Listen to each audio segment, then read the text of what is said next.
성경에서 유일하게 역사를 중심으로 기록된 성경이 사도행전입니다. 그래서 사도행전은 역사서라고 이렇게 말해요.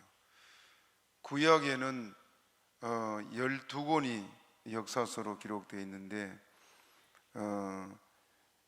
그 여호수아서부터 에스더까지 쭉 이스라엘 역사를 중심에서 기록된 것이 바로 구약의 역사서들입니다. 신약에서는 사도행전이 역사서라. 그래서 앞에서는 우리가 그 구약에 나타난 일들로 영적인 것을 해석되었습니다만은 사도행전을 지금 여러분이 공부를 하면서 그냥 뻔히 아는 것을 공부한 것처럼 그렇게 생각하기 쉽지만은 역사적인 일들을 우리가 한 번쯤은 살펴야 되고 또 거기에서 믿음의 성도들과 또 사도들이 어떻게 믿음을 지켜나갔는지 그것들을 살펴보고 은혜를 나누고 있습니다. 이제 오늘은 바울 사도가 베스도 로마 총독인 베스도 앞에서 신문을 받고 재판을 받는 그 과정을 기록하고 있습니다. 바울이 지금 그 가이사라에서 구류됐죠. 감옥에 좀 갇혀 있었지요. 얼마 동안 있었다 그랬어요? 다 잊어버렸지요. 2년 만 2년을 지금 그 이스라엘 가이사라는 이스라엘 북쪽이에요. 북쪽이고 저 헐몬 산이 있는 바로 근처에 바로 옆에가 왕궁터더라고요. 그리고 이제 이곳에서 그 2년 동안 감옥에 갇혀 있는 참 그 귀한 시간에 2년 동안 전도를 했더라면 어마어마한 일들이 났을 텐데 예루살렘에 올라가서 그렇게 감옥에 갇혀 있던 바울을 안타깝기만 합니다만은 이 바울이 이제 이곳에서 있으면서 벨릭스 총독에게 또 베스도에게 벨릭스에게도 2번을 재판을 받았고 베스도에게도 지금 1번을 재판을 받았습니다. 그럼 총 몇 번이에요? 3번째 지금 재판을 받았습니다. 아무런 혐의가 없으면은 재판을 하는 그 판사는 어떻게 됩니까? 무죄 석방해야지요. 그런데도 지금 벨릭스도 그랬고 이 베스도도 유대인들의 눈치를 보느라고 자기들은 지금 로마인들로 유대 나라에 와서 지금 지배를 하고 있잖아요. 그러니까 유대인들의 강인함, 그들은 그때는 막 소요를 일으키고 하니까 당시에 이 총독들에게는 제일 민감하고 두려운 부분이 백성들이 반란입니다.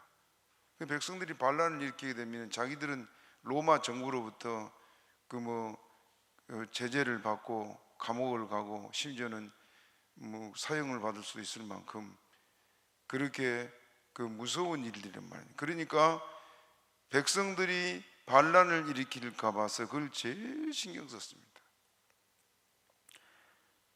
그래서 벨릭스는 죄가 없는 걸 알면서도 바울을 2번이나 재판하고도 풀어주지 않고 2년 동안 구류하고 가버렸고 2번째 총독으로 온 이 베스도가 이제 이곳에 와서 바울을 다시 재판하게 됩니다.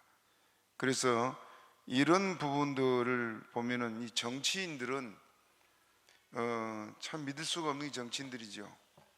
요즘 그 정치한 사람들 보니까 과거도 그랬지만요,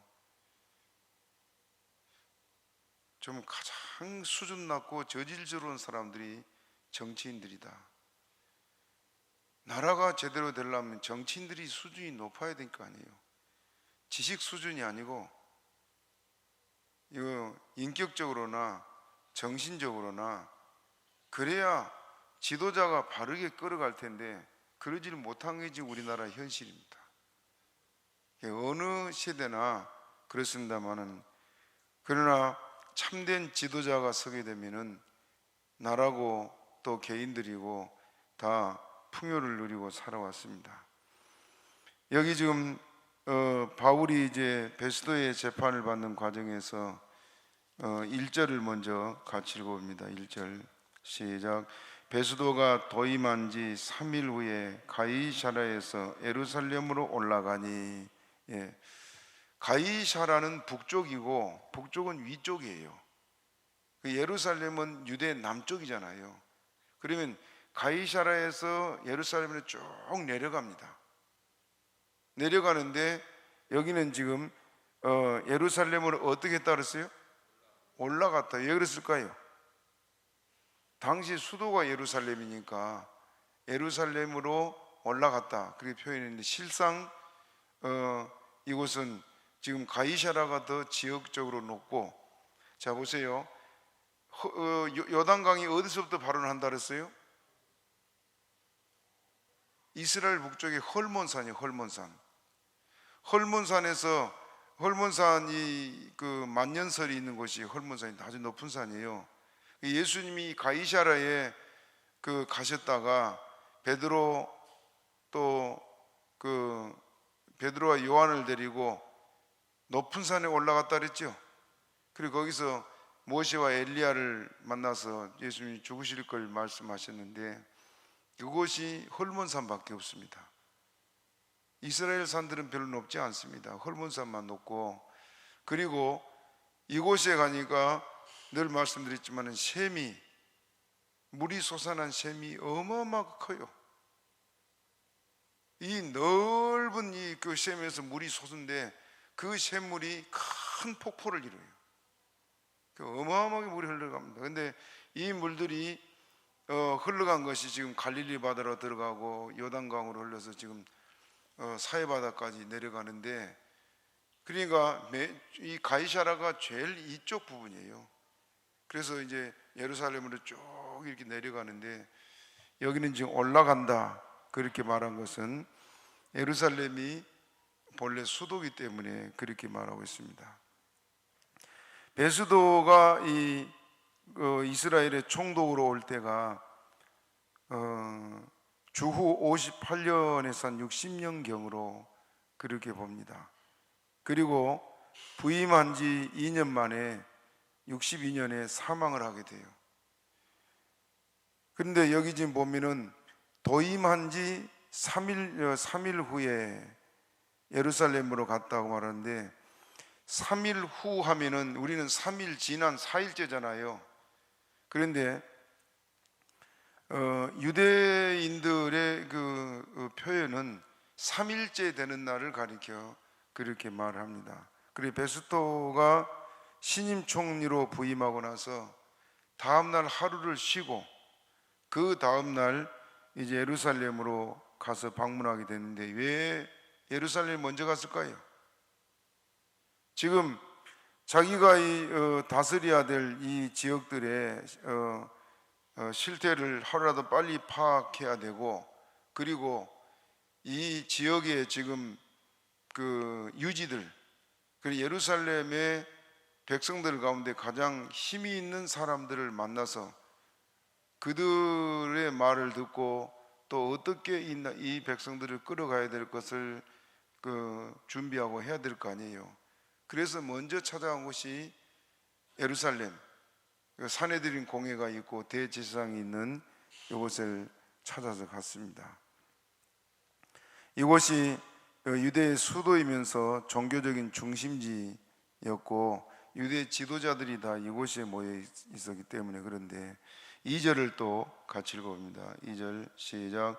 대제사장들과 유대인 중 높은 사람들이 바울을 고소할세. 예. 여기 역사가 중에 늘 내가 말씀드린 요세푸스라는 역사가가 있습니다. 가장 정확하게 잘 역사를 정리한 사람인데, 이 요세푸스의 기록에 의하면은 이때 대제사장은 팝이라는 사람의 아들 이스마엘이었다 그렇게 기록되어 있습니다. 헤롯 아그리파 2세가 벨릭스 총독 말기에 이스마엘로 하여금 아나니아 대제사장을 대신해서 이 이스마엘을 대제사장으로 임명을 합니다. 자, 여러분, 성경에 대제사장은 레위 지파 중에 하나님이 세운 사람이 대제사장이 되고, 그리고 그 사람이 죽어야만 후임 대제사장이 서는데, 그 후임 대제사장이 누가 돼야 돼요? 대제사장의 아들이 이어가야 됩니다. 다른 사람은 안 돼요. 요즘 우리 한국 교회가 뭐라 그래요? 세습이란 것 때문에 그냥 막 교회를 공격하는데, 미국에는 우리 장로님들 늘 얘기하는, 미국은 3대 4대가 보통으로 합니다. 우리나라도 지금 아들이 교회를 이어가는 교회들은 편안해요. 그런데 외부에서 사람을 청빙해 올 때는 문제가 있는 교회들이 너무 많습니다. 성경적으로 볼 때는 이 세습이라는 표현은 교회를 지금 공격하기 위한 거고, 거기에 중심이, 유감스럽게도 우리 교단에 지금 손봉을 하는 사람이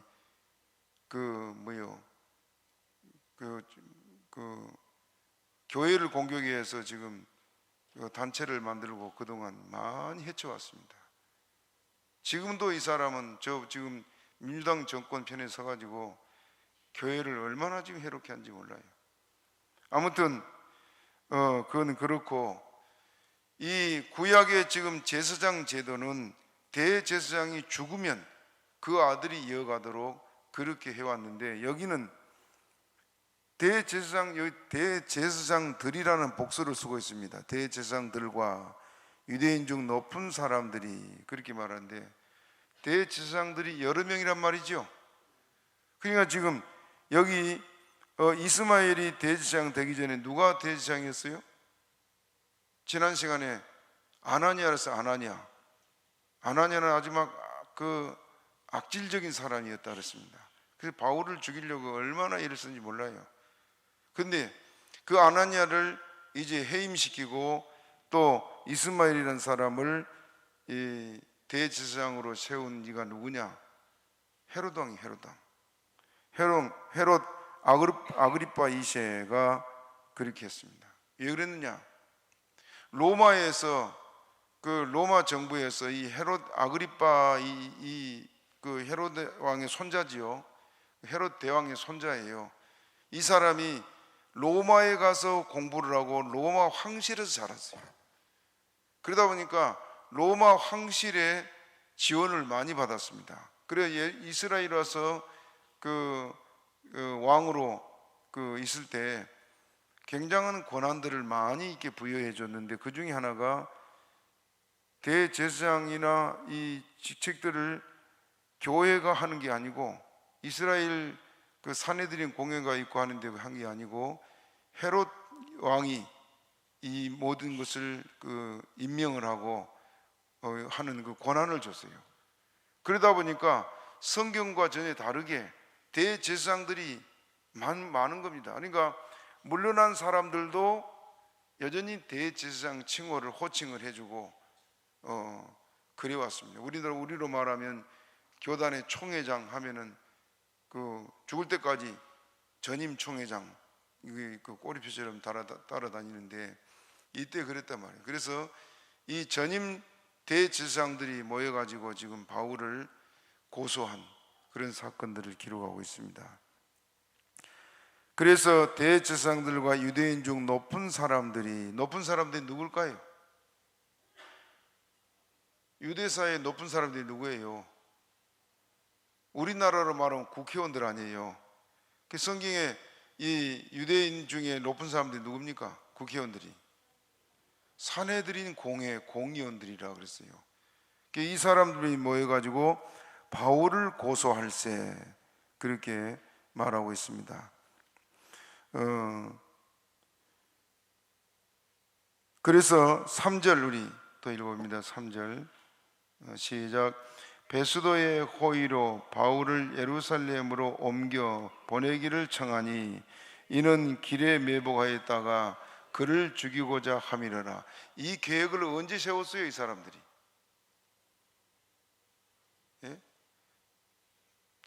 지금 읽은 내용을 여러분 이해를 합니까? 이 사람들이 지금 베스도 총독에게 요청한 게 뭐냐? 대제사장들과 유대의 높은 지위에 있는 사람들이 요청한 게 뭐냐? 바울을 지금 가이사라 지역에 총독이 머물고 있는 관저에 있는 감옥에 있는 바울을 예루살렘으로 보내서 우리가 신문하게 해달라, 그 말입니다. 그런데 이 천부장이 바울을 잡았을 때 바울을 막 그 유대인들이 죽으라고 막 팼지요. 그럴 때 그 소식을 듣고 천부장이 군사를 이끌어 가지고 바울을 구출해 왔는데 그때 하도 많이 맞아 가지고 계단을 못 올라갔다 그랬어요. 그랬죠? 그런데 천부장이 이 바울의 그 생질이 유대인들의 계략을 알고 천부장이 가서 말한 그 사건이 기억납니까? 뭐라 그랬어요? 유대인들 중에 40명이 바울을 죽이기 전에는 먹지도 않고 마시지도 않겠다 하고 그들이 죽이려고 지금 매복했다가 죽이려고 하는데 천부장에게 사람을 보내가지고 그 바울을 그가 종교적인 우리가 지금 우리 그 율법에 죄를 지었으니까 그를 우리 불러다가 산헤드린 공회에서 산헤드린 공회도 유대 재판소예요. 예, 우리가 신문하겠다. 그래 좀 보내달라 그랬어요. 그래서 이제 여러분 웬만하면 그렇게 하라고 보낼 수 있는데 바울을 보내자는 이유가 두 가지였습니다. 첫째는 바울의 생질이 바울에게 가서 매복했다 죽이려고 한다는 것을 전했지요. 그래서 바울이 뭐라 그랬어요? 백부장을 불러가지고 백부장이 직접 얘기하지 않고 천부장을 불러오라고 해가지고 천부장에게 이 청년을 보내서 말을 듣게 하라고 그래서 천부장이 직접 말을 듣습니다. 그러니까 천부장이 알게 된 것은 이 사람들이 40명이나 매복했다가 바울을 죽이려고 하는구나. 그럼 바울을 죽이게 되면 책임이 누구한테 있습니까? 천부장이 돌아가요. 그리고 죄 없는 바울을 죽여서도 안 되지만은 바울의 시민권이 어디 시민권이요? 로마인. 여러분 이때 당시에는요, 여러분 신분 계급이 굉장히 그 계급 제도 가지고 살벌할 때 아니에요. 그래서 노예 제도가 있고 신분들이 귀족 출신들이 있고 평민들이 있고 노예가 있고 이 여러 층의 이 계급이 있는데 그 중에서도 로마가 세계를 지배하고 있을 때니까 로마 시민권을 가진 사람은 로마 정부가 전적으로 책임을 지고 보호를 합니다. 여러분 그 미국인들 보게 되면 미국 시민들이 우리 다른 나라에 가서 인질로 잡히고 그러면은 그냥 못 본 채 하는가요? 끝까지 찾아오던가요? 끝까지 찾아와요. 그게 이 강대국들의 특징입니다. 우리나라의 문재인 대통령 같은 경우에는 외국에 가서 인질로 있어도 내버려둬요. 참 기가 막힌 일들이 많은데 그게 로마 정부가 그래요. 로마는 자기 나라의 시민권을 가진 사람은 완전하게 보호를 하고 차별이 없도록 이렇게 했어요. 그런데 만약에 천부장이 바울을 내줘가지고 바울을 내줘서 바울이 죽게 됐다. 그럼 그 죽음에 대한 로마 시민에 대한 죽음에 대한 책임이 천부장에 돌아가게 됐어요. 그래서 그 소식을 들은 천부장이 바울을 이 유대인들에게 넘겨주지 않고 밤중에 군사 몇 명이라 했어요? 470명. 한 사람 호송하는데 470명이 데리고 가가지고 나중에는 70명의 마병들이 태워가지고 이제 바울을 가이사라까지 데리고 갔잖아요. 그렇게 이 당시에 로마가 세계를 지배할 수 있었고 로마 나라가 그렇게 국민들이 똘똘 뭉칠 수 있었던 배경에는 이렇게 정치를 완벽하게 잘했습니다. 자국민은 완전하게 보호를 하는 그런 시스템이 잘 갖춰 있을 때였습니다. 그래서 우리 3절 다시 한번 읽습니다. 25장 3절 시작. 베스도의 호의로 바울을 예루살렘으로 옮겨 보내기를 청하니 이는 길에 매복하였다가 그를 죽이고자 함이러라. 예. 베스도 총독에게 이 지금 대제사장들 또 유대인의 높은 지위에 있는 그 국회의원들 되는 산헤드린 공회원들이 베스도에게 요청을 합니다. 그만큼 권위가 있잖아요. 그리고 베스도가 이 사람들하고 잘 관계를 맺어야 자기가 이 이스라엘을 지도해 나가는데 크게 무리가 없기 때문에 그것을 이용한 겁니다. 그래서 바울을 보내달라, 그러게 호의를 베풀어 달라. 그래는 겉으로는 그렇고 뒤로는 어떻게 했어요? 죽이려고 모이라고 했습니다. 여러분, 참 이게 이 사람들이 지금 누구를 섬긴 사람들이에요? 하나님 섬긴 사람들이고 백성들에게 늘 율법을 말하고 하나님 잘생기라고 막 입에 침이 마르도록 한 사람들 아니에요? 그리고 자기들이 최고 하나님 잘생긴다고 한 사람들 아닙니까? 그런데 이 하나님 믿는 겁니까? 안 믿는 겁니까? 안 믿는 거죠. 예수님은 그래서 이들을 보고 독사의 자식들, 마귀의 자식들 그렇게 말하고 있습니다. 우리가 예수 믿으면서 참 두려워해야 될 부분이요, 내가 정말 하나님 앞에 서 있느냐, 그건 늘 기억해야 됩니다. 바울은 그래서 우리 보고 너희가 믿음에 있는가 너희 자신을 시험하고 너희 자신을 확증하라. 예수 그리스도께서 너희 안에 계신 줄 너희가 알지 못하냐? 그렇지 않으면 너희는 버리운 자니라 그랬습니다.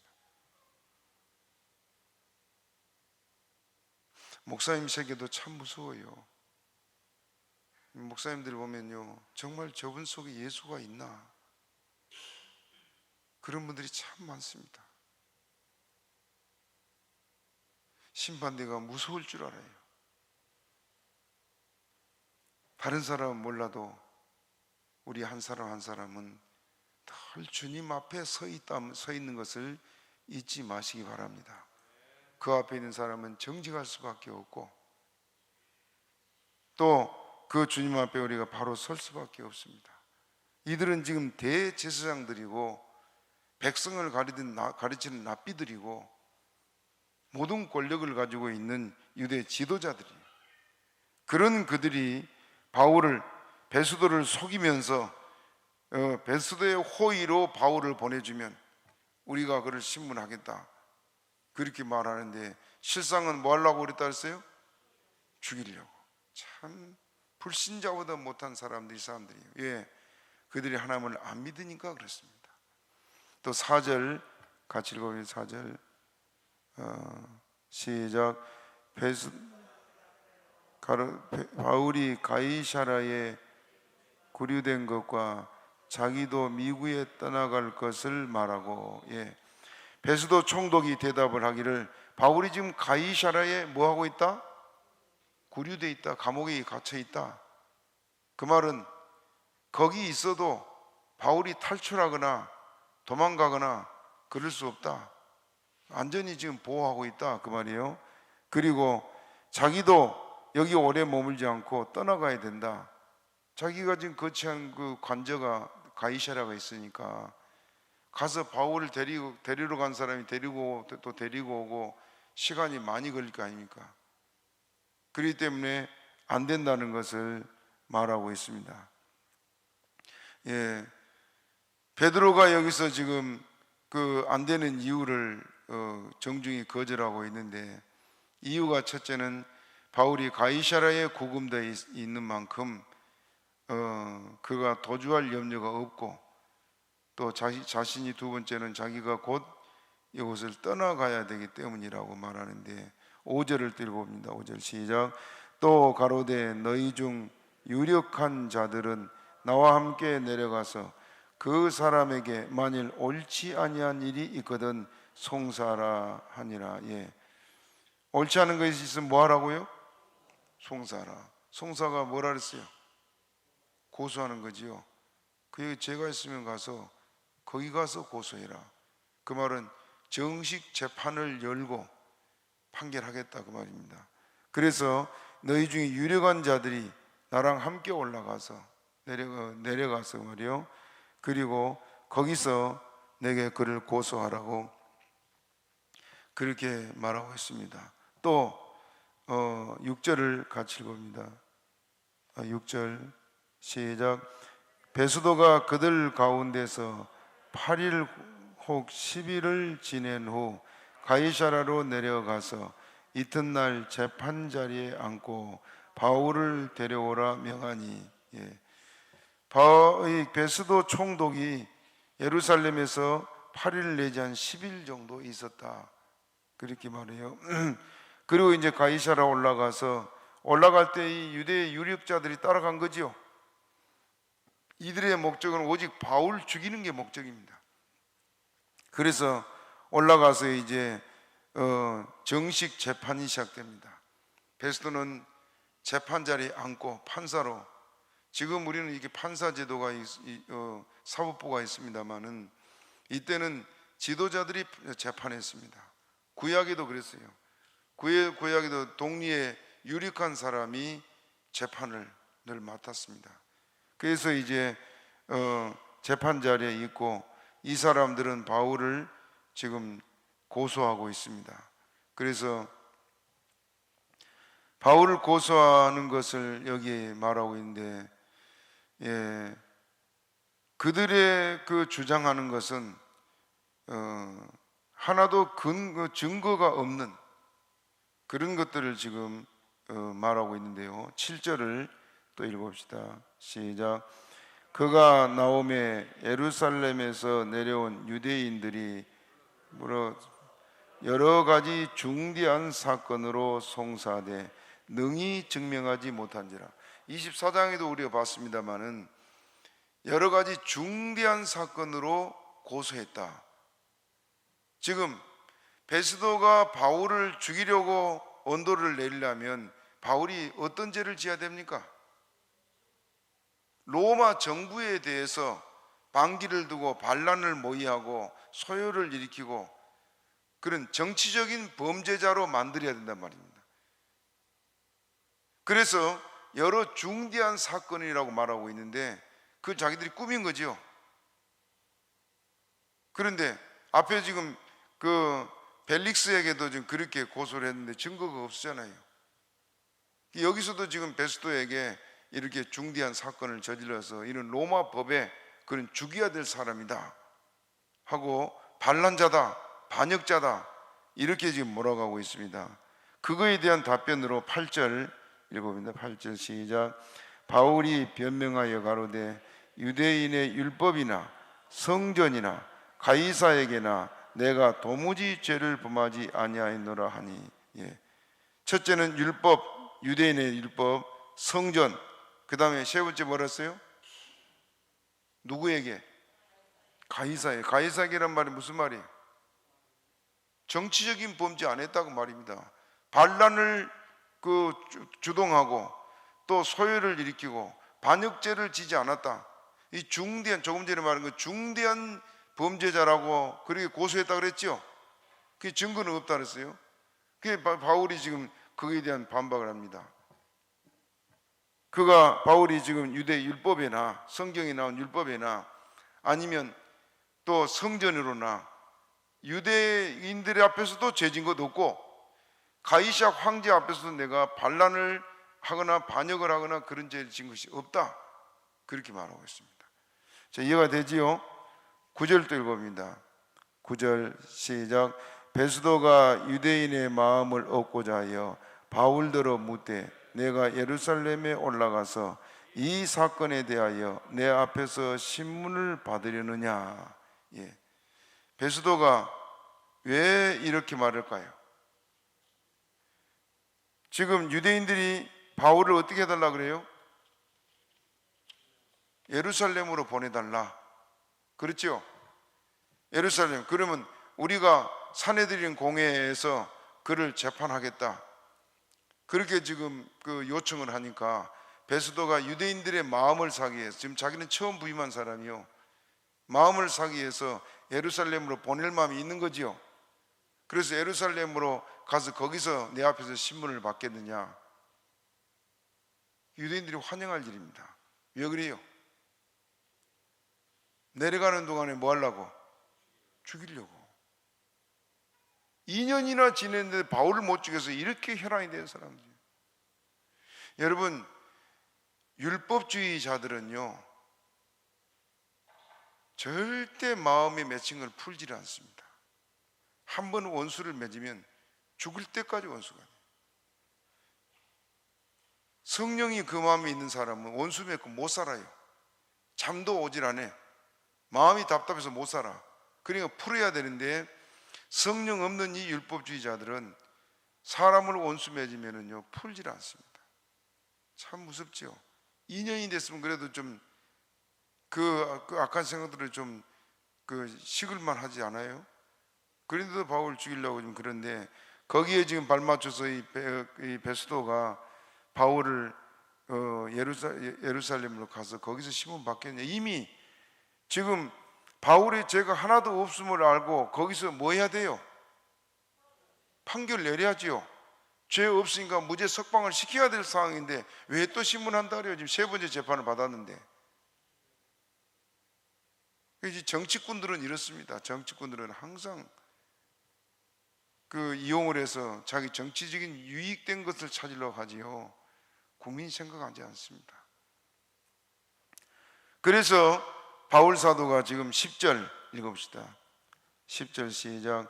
바울이 가로되 내가 가이사의 재판자리 앞에 섰으니 마땅히 거기서 신문을 받을 것이라. 당신도 잘 아시는 바에 내가 유대인들에게 불의를 행하진 일이 없나이다. 예. 지금 누구 재판 자리에 있다 그랬어요? 가이사. 로마 법정에 나는 서 있어요. 로마 법정에. 근데 로마 법정에 서 있는 나를 예루살렘에 보내서 거기서 재판받게 하는 것은 이건 불법입니다.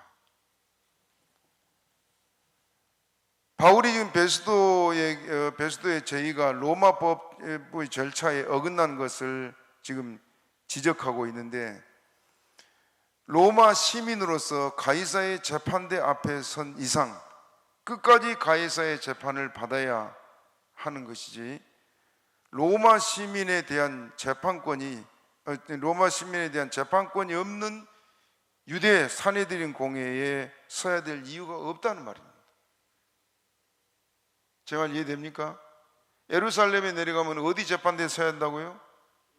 예루살렘 내려가면 산헤드린 이스라엘 공회. 그럼 당시에는 이스라엘이 로마의 지배 아래 있잖아요. 그러니까 로마 시민권을 가진 사람은 가이사 황제의 재판을 받아야 된단 말입니다. 그러니까 가이사 황제의 지금 지방 관청이 지금 여기 가이샤라고, 그곳에 지금 관청의 지도자가 지금 베스도 아니에요. 그러면 로마 법정에서 이것이 끝내야 되는데 그걸 이 지배받고 있는 이스라엘에 자기를 넘기는 것은 불법이라고 말해요. 그래서 바울은 법을 잘 알았기 때문에 그것을 지금 지적하고 있습니다. 지금 이때의 상황은요, 지금 바울이 이 베스도가 이제 그 말을 듣고 협의를 했다 그랬거든요. 옆에 배석한 사람들과. 거기에 법원에 가면은 서기관이 있어가지고 글을 받아 쓰지요. 그 재판한 데 가면요, 판사는 앉아있고 밑에 받아 쓰는 사람을 뭐라 그래요? 예? 이 서기관이 있어가지고 그 내용을 다 낱낱이 기록하게 되어 있습니다. 이때도 재판한 자리에서 특히 이 로마 시민권을 가진 사람들에서 하나도 빠뜨리면 안 돼. 빠뜨리면 모두가 처벌을 받으니까. 그래서 이 기록한 서기관은 계속 그 내용을 다 자세히 기록해 가지고 로마 정부에 보고를 받고 감사를 받아야 돼요. 그러면 베스도가 지금 잘못을 했다면은 그게 그대로 드러날 거란 말입니다. 그렇기 때문에 베스도가 권력은 가졌지만은 자기 마음대로 할 수 없는 것이에요. 그래서 지금 바울 사도가 그것을 지금 지적을 하면서 자기는 가이사의 재판을 받겠다 말하는데 11절 읽어봅니다. 11절 시작. 만일 내가 불의를 행하여 무슨 사죄를 범하였으면 죽기를 사양치 아니할 것이나 만일 이 사람들이 나를 송사하는 것이 다 사실이 아니면 누구든지 나를 그들에게 내어줄 수 없나이다. 누구든지 뭐라고요? 지금 베스도의 제안이 그걸 뭐였단 말이에요? 바울을 누구한테 내준단 말이에요? 유대인들에게 내주겠단 말이에요. 유대인 재판받고 거기서 죽으라 그 말 아니에요. 그래서 지금 바울이 그걸 말하면서 누구든지 나를 그들에게 내어줄 수 없삼나이다. 그 다음에 중요해요. 읽읍시다. 시작. 내가 가이사께 호소하노라 한데, 가이사께 호소하노라, 그건 로마에 가서 황제 재판 받겠다 그 말은, 이건 항소를 말합니다. 벨릭스 이 베스도 당신의 재판이 불공정하기 때문에 나는 항소하겠소, 로마에 가 재판 받겠소 하는 지금 그 호소예요. 그러면 베스도가 그걸 덮을 수가 없는 것이, 여기 지금 배석한 사람들이 있어가지고 그 내용을 서로 알기 때문에 숨길 수가 없습니다. 그리고 기록한 것이 지금 전부 다 그 로마 정부로 올라가기 때문에 그걸 잘못했다면 자기가 이제 처형이 되죠. 그래서 황제의 재판을 하겠다고 호소를 하니까 12절 읽어봅니다. 12절 시작. 베스도가 배석자들과 상의하고 가로되 내가 가이사에게 호소하였으니 가이사에게 갈 것이라 하니라. 가이사에게 호소했으니까 어디 갈 거라고? 가이사에게. 로마에 가서 황제 재판을 내가 받을 것이다. 왜?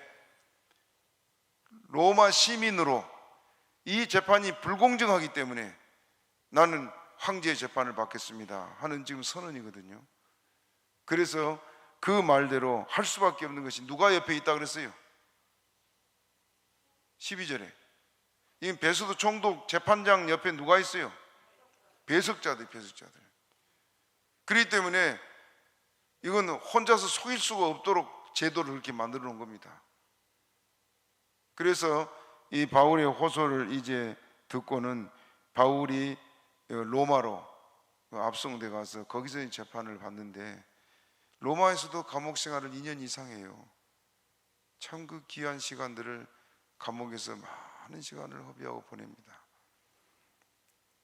그러나 중요한 것은 감옥 생활하면서 바울은 거기서 낙심에 주저앉아 있는 게 아니고 옥중서신을 많이 썼잖아요. 중요한 옥중서신들. 참 바울 충성돼요. 그 귀한 시간들 하나도 허송하지 않고 감옥에 가 있어도 그 나름대로 자기가 지금 그 책을, 성경책을 써서 지금 보내고, 이렇게 바울이 하나님 앞에 충성하였던 것을 보게 됩니다. 그가 주님 앞에 이렇게 충성했지만 그에게 닥친 것은 어려움이 더 많았잖아요. 우리가 이런 부분을 보면서 여러분들, 내가 주를 위해 죽도록 충성하고 살아왔는데 돌아온 것은 이렇게 감옥이고 죄인이고 또 가난이고 병이고 절망적인 일들이 우리 앞에 수없이 우리에게 닥쳐온다고 말입니다. 그러면 우리가 그런 일을 당할 때 낙심할 것이 아니고, 그것이 오히려 우리에게 하늘의 상급이고 은혜임을 알고 감사하시기를 바랍니다. 주를 위해 살면 모든 것이 넉넉하고 모든 것이 풍족하고 걱정할 일이 없어야 될 거 아니에요. 그런데 바울이 이렇게 주를 위해서 모든 걸 희생한데도 그에게는 가는 곳마다 환난과 핍박과 또 가난과 죽음이 늘 기다리고 있었습니다. 이것을 우리가 이해를 한다면 우리 앞에 닥칠 모든 어려운 일들이 아무리 우리에게 험하게 몰려와도 그 자리에서 감사하고 찬송하고 하늘에서 받을 상급을 생각하고 더욱 달려가는 발걸음이 될 줄로 믿습니다. 이 말씀들 생각하고 늘 믿음 안에 승리하는 저와 여러분 되기를 축복합니다. 말씀 생각하고 주여 주여 세 번 하기도 합니다. 주여.